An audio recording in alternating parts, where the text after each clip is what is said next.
Hi everyone, welcome back to my channel. My name is Alessandro. Thank you so much for being here today. In this video, I'm going to be bringing you guys the mid-year book freakout tag challenge. Now, if you don't know what this is, basically this is a type of video that booktubers do, filmed usually at the midway point in the year, where they talk about all the books they've read so far this year and also answer a list of 13 questions based off specific books with more specific questions. Of course, in typical Alessandro fashion, I'm very late to this trend, and I'm filming this video towards the end of August. Like I said, there are 13 questions in total that you have to answer regarding the books you've read so far this year. However, I've only read 17 books so far this year, and I don't think I have a specific book for each individual question. Basically, a lot of my books would overlap with these questions like who's my favorite character, what's my favorite book, things like that. I don't think I have one book for, so there would be a lot of overlap. So in today's video, what I'm going to do is I'm actually going to share with you all the books I've read so far this year, and then answer 6 of the questions off the list. Of course, I will leave all the questions in the description box below so you can check them out, and I will include the ones that I answered and the ones that I didn't answer as well. I tend to make these intros super long-winded and unnecessarily lengthy, so without further ado, let's just get into this book tag challenge. But of course, if you don't know who I am, if you're new here, hi, my name is Alessandro. It is very nice to meet you. Thank you so much for checking out my video today, and I hope you will stay throughout the remainder of the video so I can share with you and you can see what are the books I've read so far this year. Okay, so I'm gonna go open my Goodreads really quickly, and we will just go quickly through the list of books I've read so far this year. So like I said, I read 17 books this year. I actually just finished my 17th book on Friday, so that was last week of when I'm filming this. And I currently want to read 20 books this year. That's my main goal, so I have 3 more books to read. However, I do have so many more books I want to read before the end of the year, so that goal may very well change. Okay, so I will go in order from January 1st, 2022 to today, which is August 29th, 2022. So the first book I read in 2022 was actually called The 7.5 Deaths of Evelyn Hardcastle by Stuart Turton, and this was the only book I read in January. Then in February, I had 2 rereads for me, which were The House of Hades by Rick Riordan and The Blood of Olympus, also by Rick Riordan. In March, I read 3 books, one being A Discovery of Witches by Deborah Harkness, Beach Read by Emily Henry, and Boyfriend Material by Alexis Hall. In April, I only read 1 book, and that was One Last Stop by Casey McQuiston. May and June kind of overlapped a little bit because I started some books in May that I didn't finish until June, and then there were also some other books I finished in June in general. So in order, I believe this goes Renegades by Marissa Mayer, The Last Olympian, which is another reread for me by Rick Riordan. Then I read the 2 sequels to Renegades, which were Arch Enemies and Supernova, and then I also read The Last Bookshop in London by Madeline Martin and Kathy Reich's Bones Never Lie. Then in July, I read 2 books. One was Convenience Store Woman by Sayaka Murata, and then Pachinko by Min Jin Lee. And now coming to August, I read 2 books in August too, and I think I'm only going to be able to finish 2 books in August since we're already at the end of August, so my current read is going to be pushed off till September. But one of those books was The Charm Offensive by Alison Cochrane, which I did a reading vlog on in the previous video. And then I also read this wonderful book called Tomorrow and Tomorrow and Tomorrow, which is a new release by Gabrielle Zevin. So like I said, these were the 17 books I've read so far this year, and my goal is 20, and we'll talk a little bit more in this video towards the end about what are some of the books I want to read before the end of the year. So like I said previously, there are 13 questions to this book tag challenge, and again, I will leave them all listed in the description below, but I did pick 6 questions I want to talk about today. These 6 questions seem the most well-rounded to me. I feel like I could easily pick books to answer these questions, and there were just some other questions that I couldn't really have an answer to, like, I don't know, who was my new fictional crush and who was my new favorite character, because to be honest, I have read a lot of books this year that I haven't really loved, and it's been tough for me to really fall in love with any books I've read so far this year, and there haven't been any that have really blown my mind. Nevertheless, that being said, I do have some questions I want to talk about, so let's just get right into it.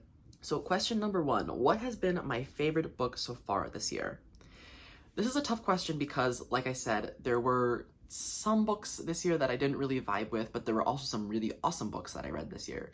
But for the answer to this question, I ended up saying The Charm Offensive by Alison Cochrane, which is a recent read for me. This book was hands down my favorite read so far this year. This is a male-male romance book that takes place on the set of a reality dating show called Ever After. It's dual POV with one of our POVs following a producer of the show named Dev, and then our other POV is of Charlie, who is actually a contestant on the show. I'm not going to go into too much detail about this book because I did, like I said, do a whole reading vlog on this in the previous video on my channel. So if you want to check out a little bit more about the Charm Offensive, a little bit more in depth and how I feel about it, please go check out the previous video on my channel. If you guys don't want to check out the video though, that's totally fine. I will give you a brief synopsis right now. And again, with all these books and the reviews I will be doing in this video, it is all spoiler free. Basically, Charlie is the star of the show, and he's very anxious about it. He's come on the show to rebuild his reputation and try to work in the tech industry again, and Dev, who's a producer on the show, is assigned to coach Charlie through the process. If you guys don't know what shows like this are like, basically it is The Bachelor or Bachelorette, but in book form. So like I said, Dev is assigned to coach Charlie through this whole process as he's the one who is competing to basically find love. But throughout the book, as Dev is coaching Charlie, Charlie begins to wonder if he has more in common with Dev and possibly more chemistry as well. This book was really, really great. Like I said in my other video, I love the mental health representation in here. I would say if you feel like you may have any triggers reading about topics such as anxiety, depression, and OCD, I would just take the time to look up these trigger warnings in advance so they don't come as a surprise to you in the book, because they are talked about quite frequently. What I loved so much about this book and why I ended up giving this book 4 out of 5 stars was that the mental health topics they talked about weren't relegated to just one chapter or one part of the book. The topics and the struggles of the characters were actively woven into the romance aspects of the book, and it was overall just super well done. Moving on to question number 2 now though. Question number 2 is, what has been my favorite sequel so far this year? This was a tough question because I really just wanted to say Rick Riordan's House of Hades and Blood of Olympus, which are books 4 and 5 in the Heroes of Olympus series, because those are 2 of my favorite books in that series, which is the sequel series to the first 5 Percy Jackson books. However, I think my favorite sequels so far this year probably were Arch Enemies and Supernova by Marissa Mayer. These books are the second and third books in the Renegades trilogy, so Renegades is book 1, Arch Enemies is book 2, and then Supernova is book 3.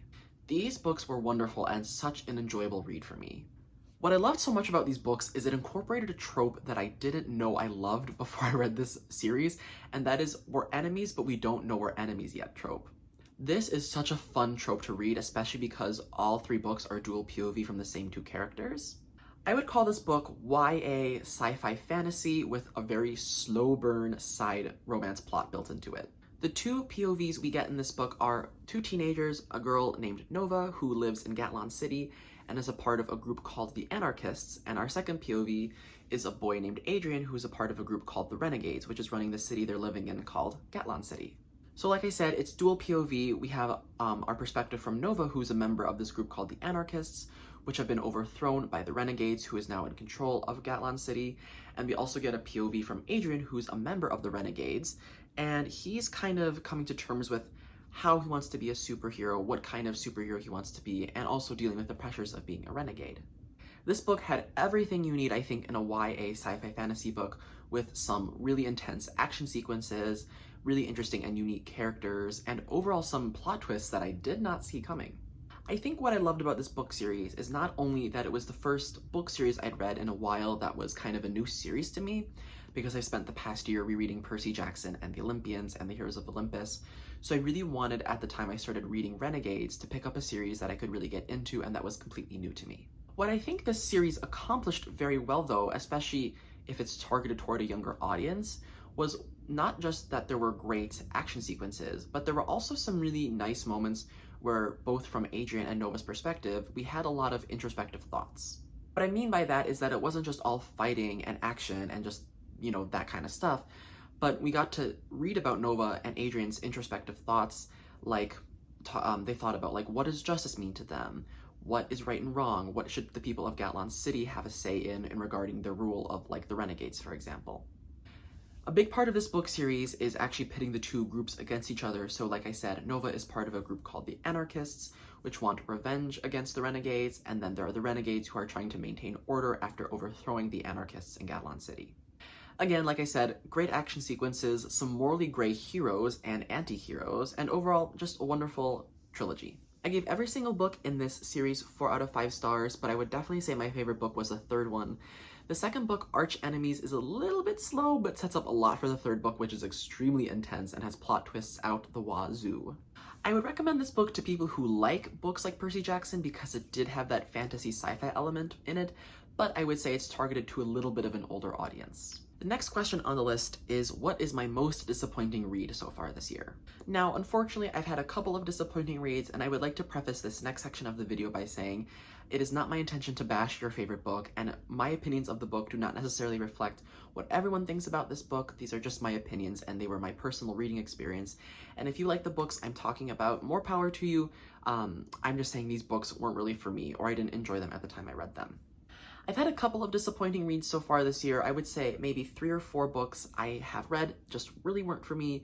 I'm not a super harsh grader when I come to books. I tend to give books either 3 or 4 stars, so I would say the next book I'm going to talk about was definitely a 3-star read for me. And I know, please don't come for me because I know this book is extremely, extremely popular on the BookTube, Bookstagram, BookTok space, but that book is Boyfriend Material by Alexis Hall. For me, what I really struggled with this book was I think the characters were really underdeveloped, and I'm not necessarily even talking about Luke and Oliver, who are the main characters of this book, but I think the side characters just kind of were there for like extra banter and advice, and I really appreciate when a book incorporates really interesting side characters that have unique voices and qualities, and Boyfriend Material for me just didn't accomplish that. This is another male-male romance book that incorporates the fake dating trope. So we follow Luke, who is the son of a superstar musician coming out of rehab, and he needs to kind of rebuild his reputation after an unfortunate run-in with the media. This book is just one POV, so from Luke's POV, and he is set up by his friends to date this guy named Oliver, who works in law in the United Kingdom. This book is set in London, and I think overall, what I learned from this book is I don't like the fake dating trope. I much prefer like the enemies to lovers, friends to lovers, childhood friends to lovers tropes. And I think that's the biggest reason I didn't like this book. So if you like fake dating, I could definitely say you might like this book because there were some really nice moments where the fake dating, trope worked out really well. But for me, I just didn't like it. I would say also this book had a lot of really specific references to London/the UK in general. A lot of the speech and some of the slang that was incorporated into the book was English slang that I found myself getting really confused by. So again, maybe if you are English or you're very like Anglophile, like you know a lot of this English slang, this book will be no problem for you. But I found myself scratching my head at a lot of moments because I just didn't understand the slang or the terminology they were using. But moving on to a more positive note, like I said, I don't want to spend a whole segment of this video bashing books. So the next question is, which book surprised me the most this year? And the book that surprised me the most this year was definitely a surprise, and that was The Last Bookshop in London by Madeline Martin. This book took me by surprise because it's a short book. It's maybe 300 pages. It was a book I actually purchased back in 2020 and intended to read a few years ago when quarantine started, but I only got around to it this past June. This book is a World War II historical fiction novel set in London, where we follow our main character, Grace Bennett, as she moves from her small countryside town to London amid the wartime preparations. The book follows Grace's adventure as she moves to London, begins to work in this bookshop, and even though she isn't a big reader or a fan of the bookshop or the bookshop owner herself, she comes to love reading and she comes to love working in the bookshop, and she begins to make a life for herself in London. Like I said, this book takes place during World War II, so there were a lot of aspects of living in London during the bombings from Nazi Germany in this book, but it was really interesting to see how Madeline Martin incorporated aspects of World War II and like the reality of what it was like living in this time period with a unique voice for Grace as well. And not only a unique voice for Grace, but I think this book accomplished what I didn't like about Boyfriend Material, is that all the characters in Last Bookshop in London were really, really interesting, and reading about them, they had interesting qualities, they had very like unique quirks to them that no one else in the book had, and a unique even way they talked that really set them apart from every single character in this book. This book managed to incorporate elements of finding your love of reading, finding your way in life when you're starting over, but also incorporating the struggles of people during a World War II time period. I think what I loved most about this book, though, was reading about Grace falling in love with reading. I love books about books, and I love books about reading. It's just one of my favorite things. And reading about Grace's adventure, working in the bookstore, finding comfort in reading was just so wonderful to me, because it's reading about those moments when Grace, for example, will just spend hours reading and she won't even know the hours passed. If you are someone who fell in love with reading as a younger child or younger person, you know this feeling when you just read for hours and you don't even feel like any time is going by at all. And then throughout the book, we also see how Grace's love of reading is spread to the community and how her love of reading also helps other people through this wartime period. I also gave this book 4 out of 5 stars. Was it my favorite book of all time? No, but it was a very heartwarming and wonderful read for me in the month of June. Okay, moving on to the next question. I'm going to kind of combine the next two questions because the books I'm going to talk about kind of go together. So question number 5 is a new release from this year I haven't read yet, and then combining with the question of my most anticipated release for the remainder of 2022. This question is easy for me because there are 2 books that have been on my TBR for a long time, one that is out that I haven't read yet and one that's coming out in November that I really want to read. And this is actually a duology. So the first book that I want to read, this new release, which came out in January of this year, is called Daughter of the Moon Goddess. And then in November, the sequel comes out called Heart of the Sun Warrior, and the author is Su Lin Tan. To be honest, I know very little about these books plot-wise other than they revolve around Chinese mythology, which is something I know very little about, so I'm really interested to read this. The Daughter of the Moon Goddess, which is the book that is out already, has gotten extremely good reviews, and it sounds like it's an adult fantasy novel with some romance built into it. And to talk about Heart of the Sun Warrior, there's really not that much to talk about because it's not out yet. I don't want to read anything about it because I don't want any spoilers. I'm not sure if it's directly building off of Daughter of the Moon Goddess, but it sounds like in the duology it's in the same world and follows some of the same characters. So I'm very excited to read these 2. Also, can we talk about these covers? Absolutely stunning. Now, while I want to read these 2 books, The Daughter of the Moon Goddess and Heart of the Sun Warrior, eventually, I'm not 100% sure I'm going to get to them by the end of 2022. So now moving into the next question, the final question is, what are some books I want to read and must read by the end of this year? Like I said, I want to read the books by Su Lin Tan, but there are 3 books in particular that I really want to get through. And I would say in this order exactly I want to read them. So the first book is Jade City by Fonda Lee, which I'm currently reading. I just started yesterday. The next book is by the ever so popular Emily Henry, and that is Book Lovers. And then I also want to read The Inheritance Games by Jennifer Lynn Barnes. Like I said, I just started Jade City yesterday. I'm only like 20 pages in, and I'm going to spend the rest of my day reading it for sure.